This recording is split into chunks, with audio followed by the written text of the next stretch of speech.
Olá, eu sou Jeremias Gomes, você está no Alesp Cidadania. Vamos falar de criança e vamos falar de adolescente também, né? Afinal, outubro tem o Dia da Criança, Semana da Criança, o mês da criança. Mas, gente, além de ganhar presente, de fazer festa, aqui na Alesp a gente gosta também de festa, de presente, mas a gente quer falar das leis, do avanço do Estatuto da Criança e do Adolescente. Porque muitas vezes a gente não lê a lei, não conhece e sem conhecer a gente não tem como saber dos direitos, né? Então esse programa é principalmente para os pais, para quem cuida aí de uma criança, de um adolescente e para você adolescente e criança também, fica com a gente porque eu estou aqui com o advogado especialista em direito da infância e da juventude, Dr. Ariel de Castro, e também com a presidente do Conselho do Fundo Social de São Paulo, ela é também ex-presidente da Fundação Casa, a Berenice Gianella. Seja muito bem-vinda, doutora Berenice. Obrigada pelo convite. Prazer é todo nosso. Deixa eu começar aqui um pouquinho com o doutor Ariel. O Estatuto aí já temos décadas, né? O senhor acompanha bastante, mas o programa de hoje é para a gente explicar para a população um pouco desse Estatuto, esmiuçar um pouquinho, falar dos avanços, né? O Estatuto trata de tudo em relação à criança, desde a segurança, da saúde, é isso, doutor? Olá, Jeremias, é um prazer participar aqui do Alesp Cidadania mais uma vez. Cumprimento também a doutora Berenice Gianella, há muitos anos que atuamos aí conjuntamente em causas da infância e da juventude. Ela também foi secretária da Criança e do Adolescente no governo federal, assim como eu fui recentemente. E é muito importante que nós possamos pautar os direitos da criança e do adolescente nesse período agora que teremos o Dia da Criança. O Estatuto surge a partir do artigo 227 da Constituição Federal, com base na doutrina da chamada proteção integral. E essa doutrina, ela também traz a questão da prioridade absoluta, que crianças e adolescentes passam a ter uma prioridade absoluta no Brasil, principalmente com relação às políticas públicas. Isso foi uma grande mudança, extremamente significativa no país, que o professor Antônio Carlos Gomes da Costa exemplifica entre a situação irregular, que era a doutrina anterior. Então, antes, quando nós tínhamos uma criança em situação de rua, explorada no trabalho infantil, explorada sexualmente, era vista como um menor em situação irregular, quer dizer, um ser problemático que teria que ser recolhido do convívio social. E hoje, quando uma criança está sendo explorada sexualmente, está em situação de rua, de trabalho infantil, ou mesmo em conflito com a lei, quem passou a estar em situação irregular somos nós, enquanto família, enquanto Estado, enquanto sociedade, que não garantimos a proteção integral com prioridade absoluta dessas crianças e adolescentes. Então essa é a grande mudança introduzida na legislação, com base no Estatuto, com base no artigo 227 da Constituição Federal. Também o Brasil foi influenciado pela Convenção da ONU dos Direitos da Criança, que é de 89. Muito bem, uma ótima introdução. Doutora Berenice, o doutor Ariel fez um resgate aqui, eu achei muito interessante. A senhora sabe que me veio à cabeça algumas coisas em falar de evolução de criança e adolescente. Esses dias, hoje com o TikTok, que a gente vê toda hora, os videozinhos, me parou na minha mão um videozinho de uma criança, eu não sei, ela tinha acho que talvez 12 anos, assim, atrás de uma grade, naquele tempo FEBEM, eu quero sair daqui. Assim, aquilo foi tão impactante, mas aquilo tem muitas décadas, né? Talvez lá na década de 80, 70, não sei, né? A gente é uma sociedade que já aceitou isso, né? E com o tempo isso foi evoluindo e a sociedade pôde ter um olhar que o doutor Ariel trouxe aqui, né? Que se a criança, ela se ela está em alguma situação, não se pode mais chamar de irregular, é a sociedade que tem o dever de tratar essa criança. Então, como é que a senhora vê essa evolução aí no tratamento da criança e do adolescente?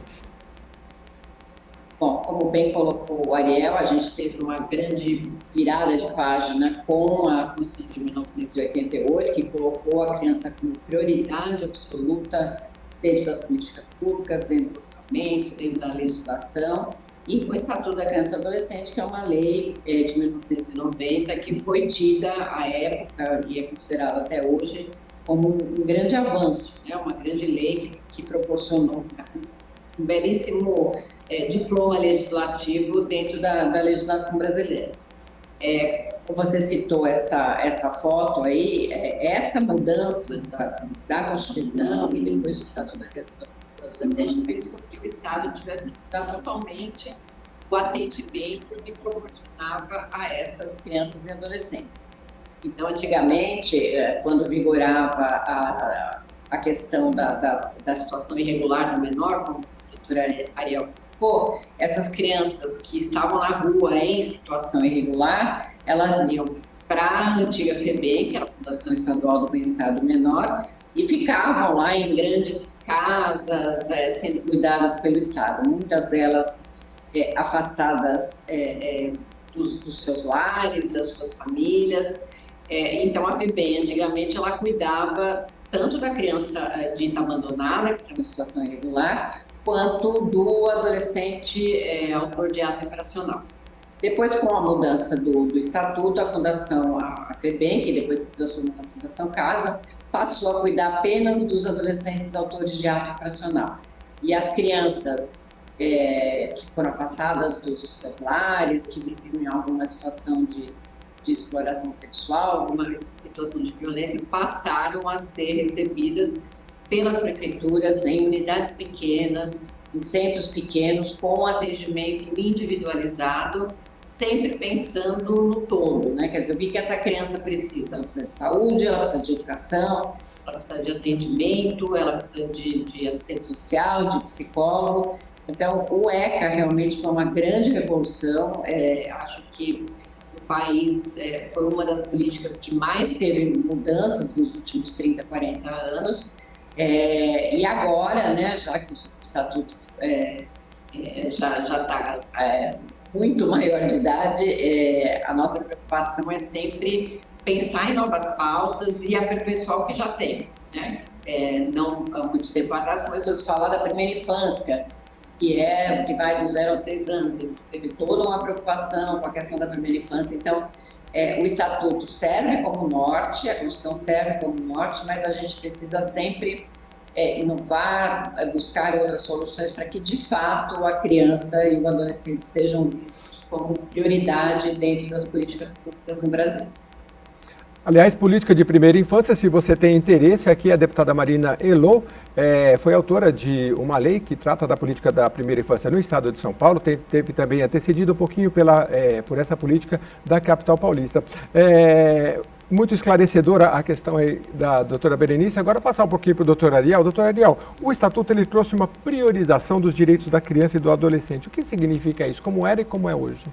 Sim, nós temos a previsão de que as crianças e adolescentes têm sempre uma primazia, uma preferência com relação a qualquer prestação de socorro, a qualquer atendimento, a qualquer serviço, programa, políticas públicas. E uma destinação privilegiada de recursos que deve ocorrer por parte do Estado, né, municípios, governos estaduais e federal, para as áreas da criança e do adolescente. Uhum.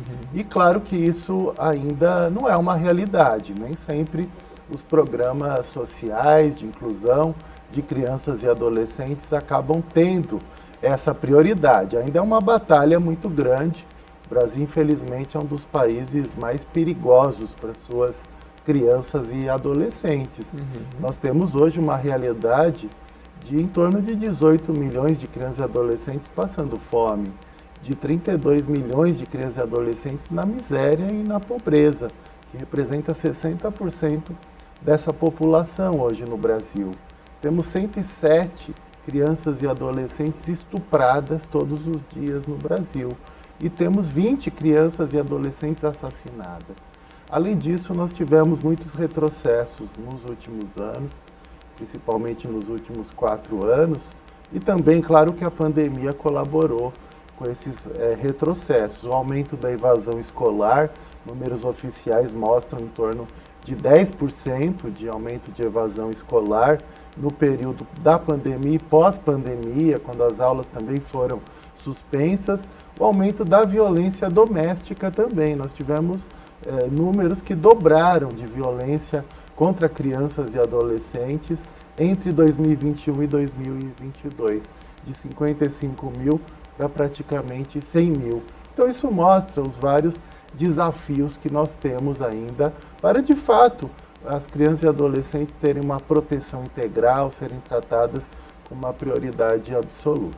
Doutor, o Brasil está entre os países com maior desigualdade social no mundo, econômica, né? A faixa dos que ganham mais e a grande faixa da população que ganha pouco é muito distante. E qual é a conexão que a gente pode fazer na questão social? Porque eu vou passar essa pergunta para a doutora Berenice também. Nós, conversando com alguns especialistas aqui, eles dizem, olha, talvez a questão social tivesse que ter um recurso do orçamento, como tem carimbado, como se diz popularmente, como tem da educação, da saúde, porque a assistência social, muitas vezes, ela tem uma demanda muito grande. E antes de se falar em educação, tem que se falar em assistência social no Brasil, né? Qual é o parecer do senhor em relação ao estatuto e à questão social no Brasil em relação à criança e adolescente? Sim, claro que nós temos a preocupação com as políticas básicas, como educação, como saúde, que tem que se ampliar o acesso às crianças e adolescentes. Nós temos a previsão constitucional do orçamento na área educacional, na área de saúde também.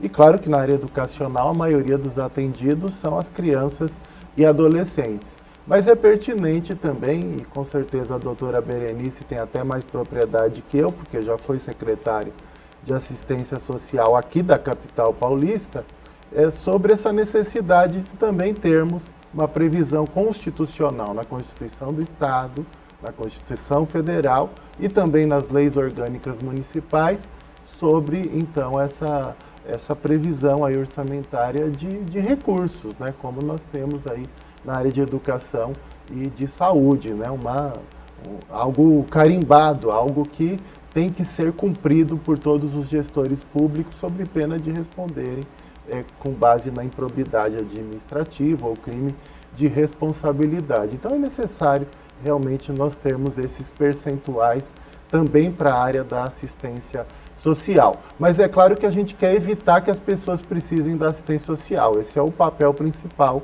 quando nós tratamos das políticas básicas, dos direitos fundamentais, porque a assistência social é para aquele que necessita. Nós Sim. não queremos que as pessoas necessitem, assim como nós não queremos pessoas que estejam necessitando de UTI, necessitando de serviços aí na área de saúde também, que não sejam apenas aquele acompanhamento mais básico na área de saúde. Então, nós precisamos, de fato, universalizar as políticas públicas e, claro, que se precisar da assistência social, precisa ter recursos. E hoje a assistência social tem enormes dificuldades diante dos crescentes desafios. Uma enorme população em situação de rua, como é o caso aqui de São Paulo, que os números aí oficiais do censo mostram mais de 40 mil pessoas, como as crianças em situação de rua, quase 4 mil aqui na capital paulista, segundo pesquisa recente da própria prefeitura,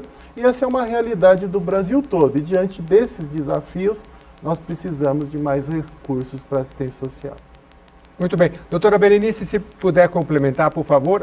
Durante a pandemia, escancarou-se muito essa questão social no Brasil. Quem andava um pouquinho pela periferia de São Paulo, como eu já andei, a gente via aquelas filas enormes na Caixa Econômica, né, para as pessoas pegarem aquele auxílio. E aquilo dá um pouco da visão do que muitas vezes quem está andando no núcleo aqui de São Paulo, aqui vai para o centro, alguns vai, não conhece a realidade da periferia nossa, que é muito grande. E a senhora, como trabalhou muito na área social, tem essa percepção. O que a senhora viu de política ao longo aí de tantos anos de experiência que dá certo, né? Às vezes a gente vê, por exemplo, a ligação de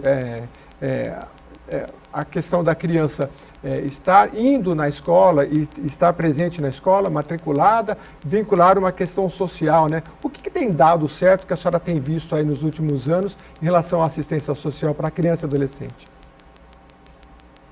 Bom, eu concordo com o doutor Ariel com a questão hoje, subfinanciamento da assistência social, né? Na medida que você tem recursos carimbados para a educação e para a saúde, realmente a assistência social acaba ficando sem recursos suficientes. E seria muito importante, ainda que não tivesse uma destinação prevista na Constituição, que houvesse uma grande concertação nacional em torno do tema, em torno da necessidade de você fortalecer as políticas de assistência e desenvolvimento social, porque elas podem, sim, gerar desenvolvimento social, fazer com que as pessoas evoluam, progridam, enfim, saiam dessa dependência do Estado, saiam dos programas de transferência de renda, né? Hoje, o maior gasto da assistência social é com os programas de transferência de renda, especialmente o Bolsa Família, que é aí o grande programa do governo federal. Só que isso acaba mascarando a necessidade de recursos para outras políticas de assistência social, como, por exemplo, eu falei dos acolhimentos de criança e adolescente, como, por exemplo, você fala de centros de convivência de crianças e adolescentes. Então, de fato, há um subfinanciamento da política de assistência. Esse financiamento deveria priorizar, como determina a Constituição, esse público infantil e de adolescentes, e acho que precisa ter realmente essa consciência nacional da necessidade de você ter mais recursos nessa área, né? Eu falei um pouco sobre a questão da primeira infância, está mais do que provado em relação, com vários estudos, aí, especialmente da Universidade de Harvard, que sempre tomou à frente em relação a esse tema, que você investir na criança na sua primeira infância, né, investir na mulher gestante, depois na criança dos 0 aos 6 anos, faz com que essa criança tenha um desenvolvimento muito melhor, né, que ela vai se envolver com menos problemas, ela vai ter um desenvolvimento escolar melhor, ela vai desenvolver melhor suas habilidades, né? Então, é muito importante que se pense, de fato, nesse financiamento, injetando recursos para isso. Uma outra questão que sempre se fala é a questão das creches, né? Que as crianças podem ir do 0 aos 4 anos. Existe dentro do Programa Nacional de Educação, existia uma meta de se colocar 50% das crianças do Brasil nas creches. E nós estamos muito longe de alcançar esse número, né? E isso é recurso da educação, né? Quer dizer, não é recurso da assistência social, a creche, a educação infantil, hoje que se fala que antigamente era creche da assistência social, hoje a educação infantil na área de educação, ela é financiada pela educação e mesmo com todos os recursos que a educação dispõe, o Brasil não consegue avançar nessa questão das vagas na educação infantil, né? Porque se você tira essa criança de casa, coloca numa educação infantil, em que você tem lá os profissionais, os educadores, você propicia esse desenvolvimento para a criança que muitas vezes os pais não conseguem fazer, né? Então, e você vê, recurso da educação e a gente está muito longe de alcançar esses 50% de crianças na educação infantil. A cidade de São Paulo é uma das poucas que conseguiu, a cidade de São Paulo já ultrapassou, inclusive, a meta. Hoje, na cidade de São Paulo, 100% das crianças de 0 a 6 anos estão na educação infantil, mas nós estamos muito longe de completar isso no Brasil. Então, nós precisaríamos ter realmente um investimento grande na educação nesse foco e na assistência social, um investimento na família, né, para que essa família consiga cuidar bem das crianças, para que essa família consiga interagir com seus filhos e ajudar e propiciar essa educação que tanta diferença vai fazer lá para frente quando ele for um adolescente, um jovem adulto. Muito interessante, né, doutora Ariel? Porque como a doutora Berenice, que tem uma experiência aí de muitos anos à frente do trabalho com crianças e adolescentes, volta sempre na questão aí da criança, dos primeiros anos, né, da creche, que é o fundamental, né? Eu comparo sempre assim, uma criança como uma plantinha que você tem que regar e você tem que adubar, e aí se alguma coisa nessa fase der errado, vai levar para a vida toda, né? A gente, aqui na capital paulista, por exemplo, eu conheço comunidades e a gente vê que às vezes a mãe tem 2, 3 empregos, né? Uma enfermeira, por exemplo, e a filha, às vezes, tem uma criança só em casa e a criança vai para a escola e passa o dia inteiro sozinha, né? Dias e dias, semana a semana. Às vezes aquela mãe trabalha sábado e domingo. A criança, ao longo dos anos, ela vai crescendo praticamente sozinha. Isso é um problema social muito grave. Então, assim, sem creche, sem o apoio, logicamente que coisa boa muitos, claro, conseguem passar por esse desafio, mas muitos têm grandes dificuldades. Dentro desse tema ainda com a doutora Berenice, eu estava olhando aqui, doutora, a senhora hoje está presidente do Fundo Social aqui em São Paulo, eu queria que a senhora falasse um pouquinho do Fundo Social e depois aqui no site tem uma notícia que eu queria que a senhora comentasse. O Fundo Social de São Paulo lança edital para a organização da sociedade civil se manifestar interesse na implantação de cursos gratuitos de qualificação profissional. E aí, para a senhora poder depois falar um pouquinho da importância dessa comunicação do Estado com essas OSCs, né, organizações não sociais, por favor. O Fundo Social do Estado de São Paulo é o antigo Fundo de Solidariedade, né, que sempre foi muito conhecido pela campanha do agasalho. Fez uma grande campanha de segurança alimentar durante a pandemia, fornecendo cestas básicas para municípios e entidades da sociedade civil da capital. Mas o nosso foco, já há mais de 10 anos, tem sido na educação profissional, né? Porque a gente entende que você propiciando educação profissional para as pessoas mais vulneráveis, você vai fazer com que elas consigam, ou conseguir um emprego, que elas consigam uma colocação no emprego formal, ou consigam empreender. Com isso também elas saiam dessa dependência da assistência social, por exemplo, que você falou, né? Eu sempre falo que o grande intuito, a grande meta do Estado é reduzir ao máximo o número de pessoas que dependem da assistência social, né? Então, o Fundo Social no Estado tem feito isso. Nós temos hoje 350 convênios com municípios, onde a gente faz esses cursos de educação profissional. Nós lançamos recentemente um novo edital para que novos municípios também se inscrevessem, e agora nós estamos com esse edital em andamento para as entidades da sociedade civil da capital. Nós estamos numa expectativa aí de conseguir umas 80 entidades. Hoje nós já temos convênios com entidades da capital, mas para fazer cursos na área da moda, da beleza, da gastronomia, porque a ideia é exatamente ter cursos de curta duração, mas cursos certificados pela Paula Souza, que é a Escola Técnica do Estado, para que essas pessoas possam empreender, sair do Bolsa Família, sair dessa dependência do Estado e possam ter a sua vida, possam ter o seu recurso, onde elas podem gastar o que elas querem, construir sua residência, enfim.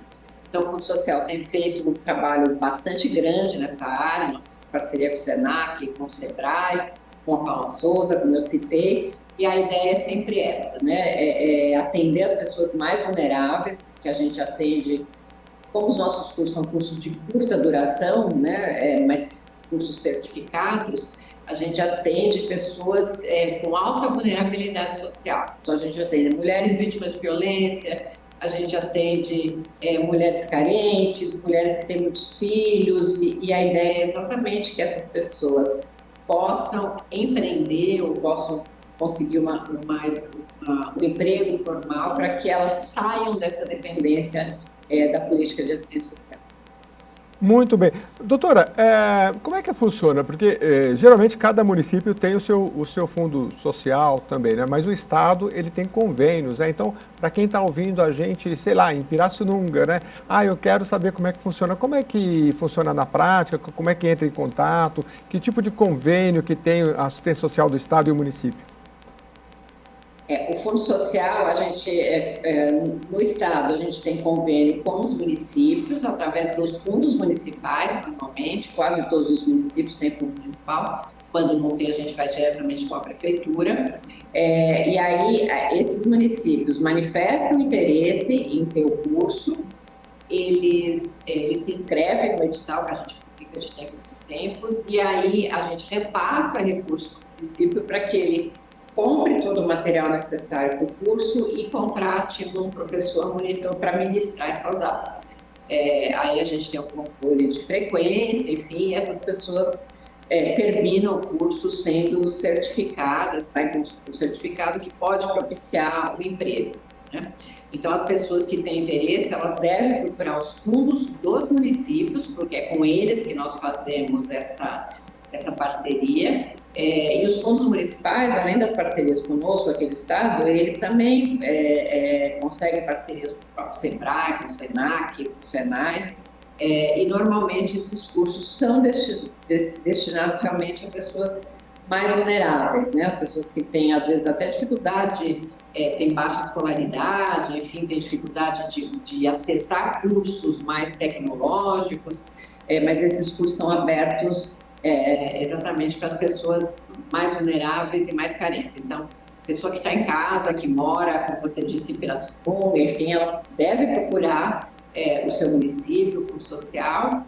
E, normalmente, os municípios também, dentro da Secretaria de Assistência e Desenvolvimento Social, também a Secretaria fornece cursos, né? Porque uma das linhas de atuação da política de assistência social é exatamente a educação profissional inclusiva, né? Quer dizer, propiciar a educação profissional para essas pessoas, para que elas possam também progredir, para que elas possam sair da assistência social. Então, não só os fundos municipais, quando é fundo municipal, o convênio é feito conosco aqui do Fundo Municipal do Estado, mas as secretarias municipais de assistência social normalmente também têm cursos de educação profissional, que falam sobre o trabalho, que falam que a pessoa pode ter aulas de educação profissional e também progredir, né? Porque, repito, o desafio de colocar as pessoas no mundo do trabalho também é um desafio da política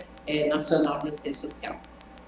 Muito bacana. Olha, a gente vai para um rápido intervalo e voltamos para continuar falando da evolução do Estatuto da Criança e do Adolescente. A gente abriu esse capítulo aí para falar de assistência social, porque é a base de tudo, aproveitando aí então a presidente do Fundo Social do Estado de São Paulo. A gente volta para falar de saúde, educação, segurança para criança e adolescente em instantes.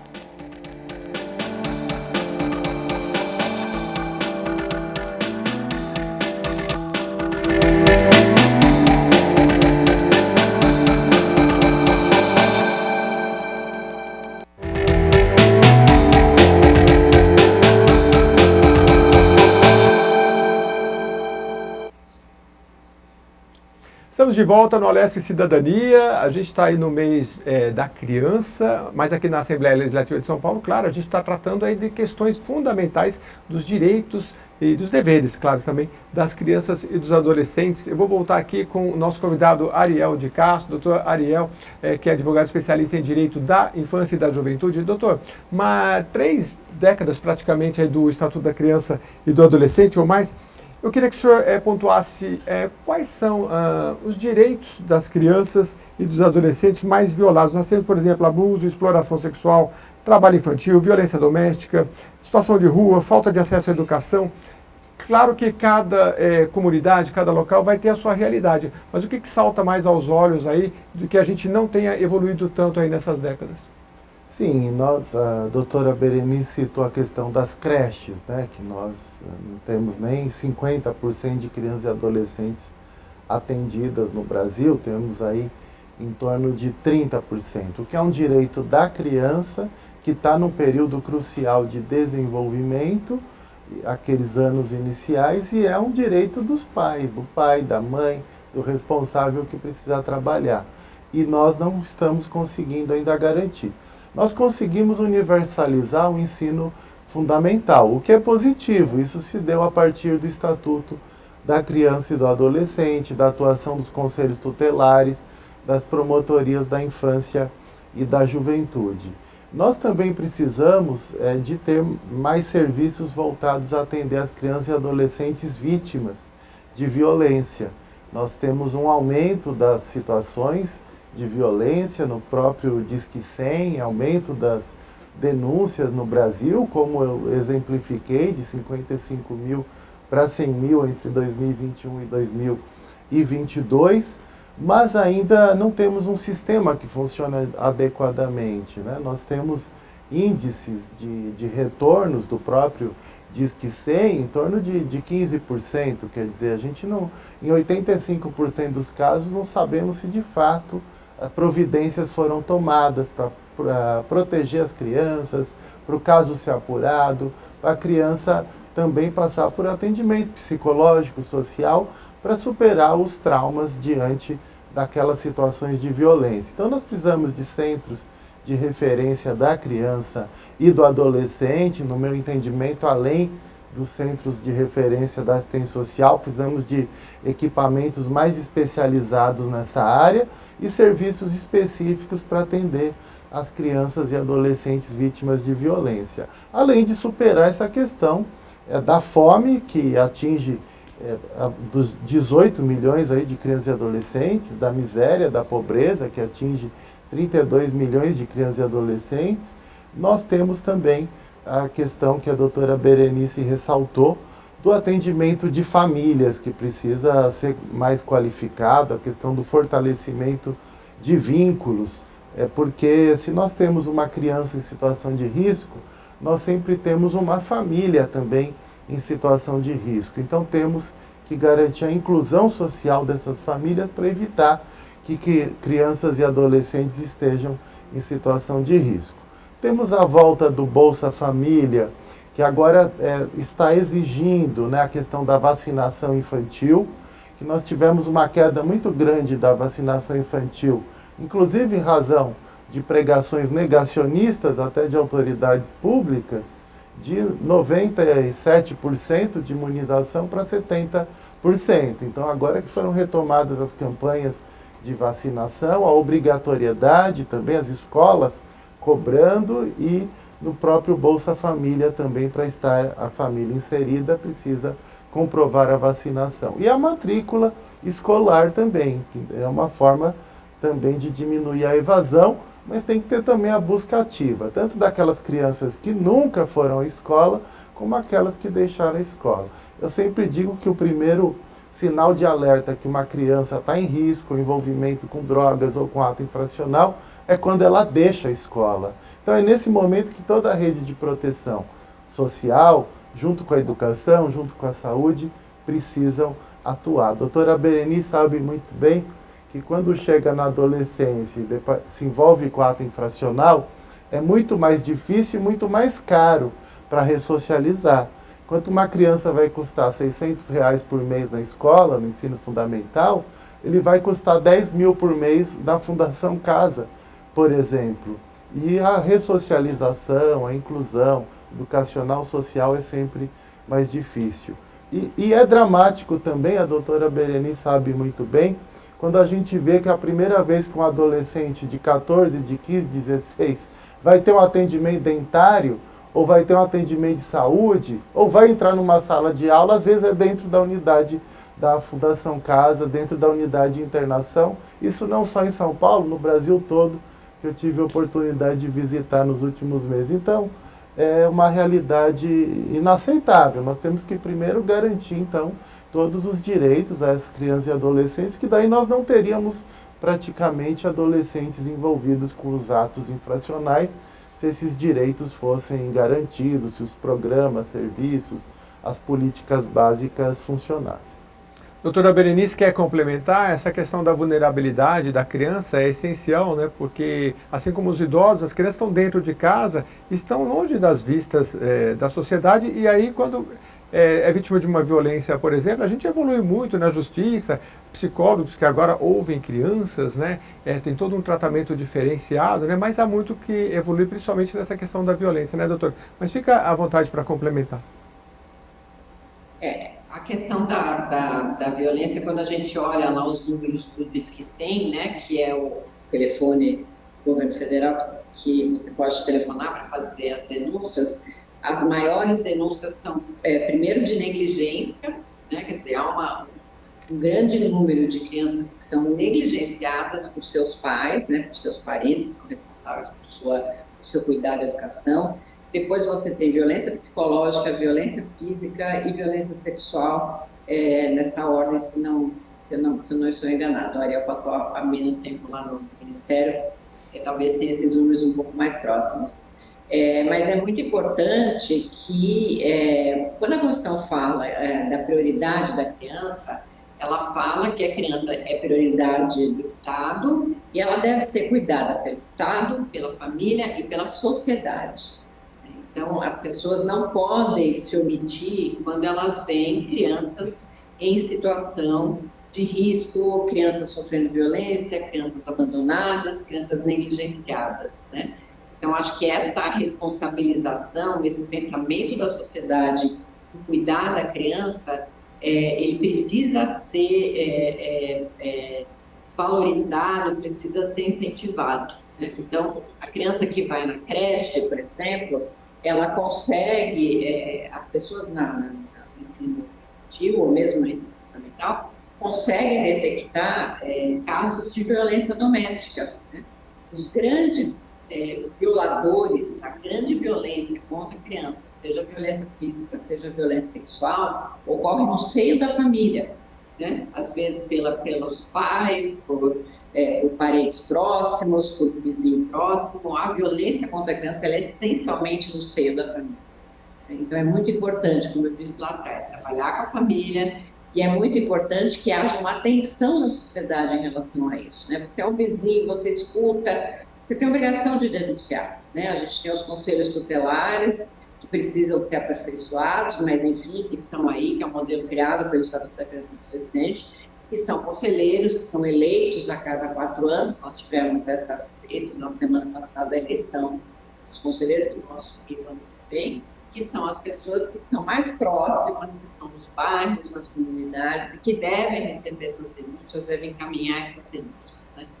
Eu acho que é muito importante, assim, a gente fala muito do poder público, que precisa ter mais investimento, precisa ter mais creche, precisa ter mais escolas, precisa ter uma atenção maior do poder público, mas é muito importante que a sociedade também participe, que a sociedade também não se omita e faça a sua parte na denúncia, também no acompanhamento, enfim, para que a gente possa, de fato, dar a essa criança o tratamento prioritário que o Constituinte de 88, muito sabiamente, instituiu no artigo 227.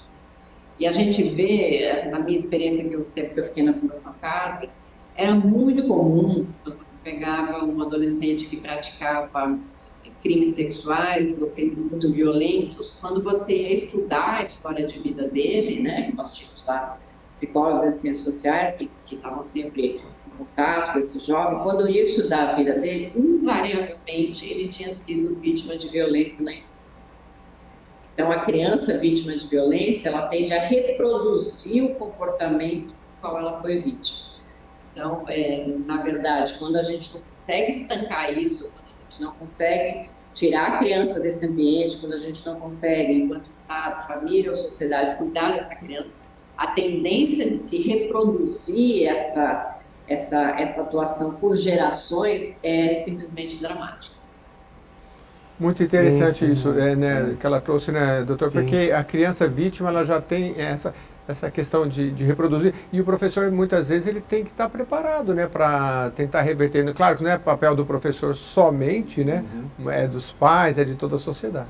Sim, muito importante isso que a doutora Berenice traz, né? Ninguém nasce bandido, né? A criança ou adolescente, eles são resultado das suas referências. Se desde o dia que nascem são agredidos, assistem o pai bater na mãe, são também vítimas de negligências da família, do próprio Estado, é muito provável que essa pessoa se torne violenta, né? A Zilda Arnes dizia, a criança quando bem cuidada é uma semente de paz e esperança.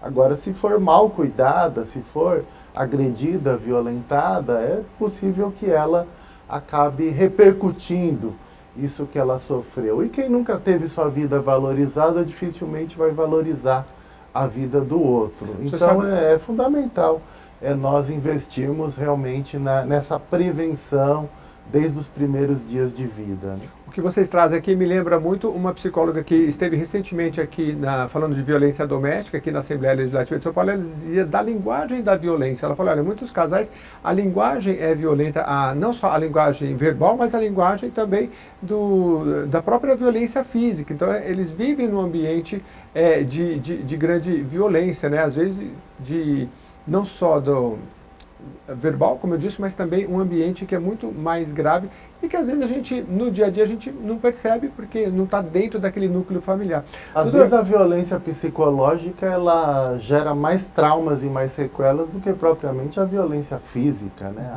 A ameaça, os gritos, a rejeição, tudo isso são formas também de violência que a criança vai lembrar daquilo a vida toda. Aquilo vai machucar, vai ferir quem for tratado dessa forma.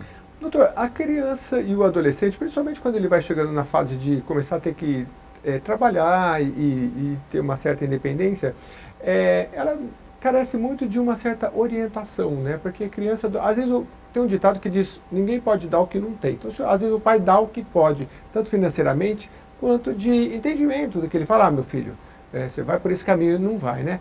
Eu queria que o senhor comentasse um pouco. Eu lá na minha adolescência, eu me lembro de colegas de escola falar, você vai fazer faculdade? É muito caro, que isso, larga isso aí para lá, né? O índice de invasão do ensino médio no Brasil é uma coisa aterrorizante, assim. E aí está dentro ainda, né? Porque vai até os 18 anos. Em alguns lugares chega a 50%, mais da metade chegou no ensino médio, abandona. Então, a nossa janela demográfica de possibilidade da nossa juventude em relação a outros países das próximas décadas, nós temos aí, por exemplo, cerca de 700 mil presos, boa parte deles nessa faixa de 18 a 29 anos. Eu queria que o senhor comentasse um pouco o que o senhor tem visto nesse direcionamento para evitar a evasão escolar no ensino médio para essas crianças e adolescentes. Sim, realmente nós temos pesquisas até que mostram que 20% dos jovens brasileiros nem estudam e nem trabalham, né? Então, o que nós vamos esperar dessa geração? Eles acabam se tornando aí uma massa para serem aliciados pela criminalidade, inclusive, pelo mundo das drogas, entre outras situações. Então, realmente, a família tem um papel crucial de orientação. Hoje a escola faz um trabalho muito importante de enfrentamento à violência, tanto que a violência doméstica acabou aumentando durante a pandemia e ela voltou a aparecer quando retomaram as aulas, porque os educadores são fundamentais para diagnosticar maus tratos, violência e para levarem para os órgãos de proteção. Hoje a escola é uma grande parceira nessa atuação em defesa das crianças e adolescentes. Cada vez mais os educadores estão sendo formados também para esse processo. Tem uma lei importante de psicólogos, assistentes sociais estarem nas escolas. Há 2 anos essa lei está em vigor, mas ainda a gente não vê concursos públicos de prefeituras, governos estaduais para contratar de fato esses profissionais concursados nessas redes públicas e que de preferência toda escola tenha lá um psicólogo, um assistente social para garantir um atendimento mais humanizado, mais individualizado. Eles não vão substituir os psicólogos da área de saúde, eles não vão substituir os assistentes sociais da assistência social, mas eles vão fazer essa articulação com os conselhos tutelares, com centros de referência da assistência, com centros de apoio psicossociais. Outra preocupação grande é a saúde mental. Nós tivemos quase 50% de aumento dos suicídios de adolescentes de 2021 para 2022. Então isso é muito preocupante, né? Os jovens adolescentes não acreditam mais na vida, não acreditam mais no futuro.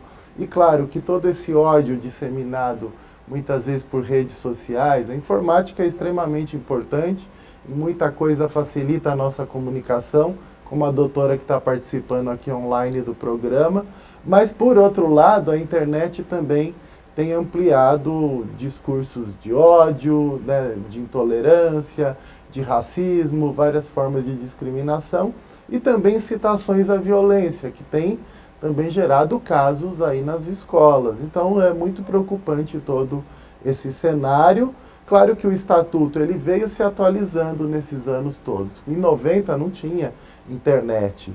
Por isso que o Estatuto foi, inclusive, atualizado para combater a pornografia infantil. A gente vê várias operações das polícias estaduais, federal, no enfrentamento à pornografia infantil, à exploração sexual, através dos meios cibernéticos também, mas nós sempre precisamos estar aperfeiçoando a legislação, ainda mais nesse período atual que os crimes cibernéticos estão cada vez mais notórios.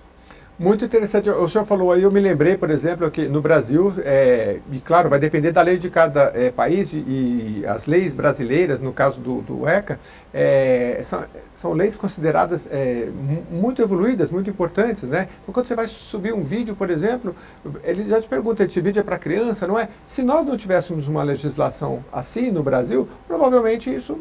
pode ser que isso não fosse respeitado. Então, muita coisa evoluiu com o Estatuto da Criança e do Adolescente. Quem tem um pouquinho mais de idade vê aquelas propagandas que a gente via lá no passado, inclusive de cigarro e coisas assim que hoje a gente fala, poxa, seria um absurdo no dia de hoje, né? A gente evoluiu muito, claro, a sociedade evoluiu, mas temos muito ainda por fazer. Por isso que eu quero passar um pouquinho para finalizar, fechando aqui já o nosso programa com a doutora Berenice, fazer um fechamento aí, doutora. Claro que não dá para esgotar tudo, mas a gente falou de saúde, falou de educação, a senhora lembrou muito a questão da primeira infância, que aqui na casa é muito caro esse tema, com a política aqui do Estado, foi criada aqui na Assembleia Legislativa por meio de uma parlamentar. Então, queria que a senhora finalizasse aí dando um panorama do que a senhora acha de evolução e da sua experiência, o que nós podemos esperar aí para as próximas décadas, como é que a sociedade pode participar mais, o professor, os pais, a Casa Legislativa, enfim, todos nós juntos em prol da criança e do adolescente, até porque, como eu lembrei aqui, nós temos essa janela demográfica tão bonita ainda, né, no Brasil, para que a gente possa aproveitar nossos jovens, crianças e adolescentes, não nas prisões, mas nas escolas, cada vez mais estudados, mais alimentados, mais saudáveis, para que a gente construa um Brasil melhor cada vez mais. Doutora, por favor. Bom, se eu fosse um chefe de poder executivo, eu investiria meu recurso basicamente nessa área em duas situações, né? Como eu falei, a questão das vagas nas creches escolares, que eu acho absolutamente fundamental para o desenvolvimento da criança, e também na questão das visitas domiciliares que devem ser feitas se essa criança eventualmente não estiver na escola. Nós temos um programa do governo federal, que chama Programa de Criança Feliz, que foi criado lá em 2016, junto com a lei da primeira infância, que também prevê visitas às casas para que aqueles pais que não sabem lidar com as crianças possam receber orientação do que fazer e de como fazer. Acho que esses dois investimentos são absolutamente importantes, né? E quando a gente fala de adolescentes ou de pré-adolescentes, tem uma questão que acaba muito vítima de um debate ideológico ou conservador, que é a questão da educação sexual das crianças e adolescentes, né? As crianças têm que ter aulas de educação sexual para que elas possam se prevenir das violências, para que elas possam se prevenir da gravidez precoce, da gravidez na adolescência. Um dos maiores motivos de abandono escolar é a gravidez na adolescência, né? Então, a gente precisa também falar sobre isso, sem preconceitos, sem conservadorismo, sem briga de direita e esquerda, enfim, a gente precisa pensar como é que a gente vai tratar essa criança. O Brasil é um dos países que tem o maior índice de casamento infantil do mundo, né? Crianças de 10, 11 anos que casam, que acabam tendo relações sexuais com homens muito mais velhos. Então, é preciso que a gente tenha muita atenção para mim, para esses três pontos, né? A primeira infância, as creches, os programas de visitação domiciliar e a questão da educação sexual com seriedade, com um programa bem desenvolvido, para que a gente possa evitar gravidez precoce, para que a gente possa evitar outros tipos de violência contra as crianças. Muito bom, acho que a senhora fechou com chave de ouro. Essa questão de fazer a visita nos domicílios, quando vem outros profissionais aqui que a gente fala da questão da saúde, o agente de saúde, por exemplo, o Brasil já chegou a ser modelo, e é muito importante que essa visita para os idosos e para as crianças a mesma coisa, como a senhora trouxe. E em relação à educação sexual, eu entrevistando um especialista aqui, doutor Eliel, falei, quando é que a gente começa, então, fazer esse debate nas escolas? Com 13, 14, 15? Ele falou, não, com 13, 14, 15 já está grávida. Tem que ser antes. Então, assim, esse é um debate que tem que ser recorrente, e eu já deixo o convite aqui para nossa presidente do Fundo Social aqui do Estado de São Paulo, para trazer mais novidades aqui para a gente e fazer um debate nesses três temas aí, que vai ser muito importante para a gente. Doutora, muito obrigado pela sua participação. Eu que agradeço o convite. Muito obrigado. Então, conversamos com a presidente do Fundo Social de antigo Solidariedade, agora Fundo Social, aqui do Estado de São Paulo, Berenice Gianella. E, doutor Ariel, muito obrigado pela sua presença, sempre aqui tão importante, esclarecendo a gente. Obrigado, é bem importante também tratar da educação sexual. Quando a gente fala desse tema, muitos ficam empolvorosos. A educação sexual não quer dizer que o professor vai ensinar a criança ou adolescente a fazer sexo. É pelo contrário, vai ajudar a prevenir a gravidez na adolescência, que a doutora Berenice citou, e todas as formas de abuso, de violência sexual. E o Brasil também, nessa área de saúde que você citou, um dos grandes êxitos do ECA foi reduzir a mortalidade infantil.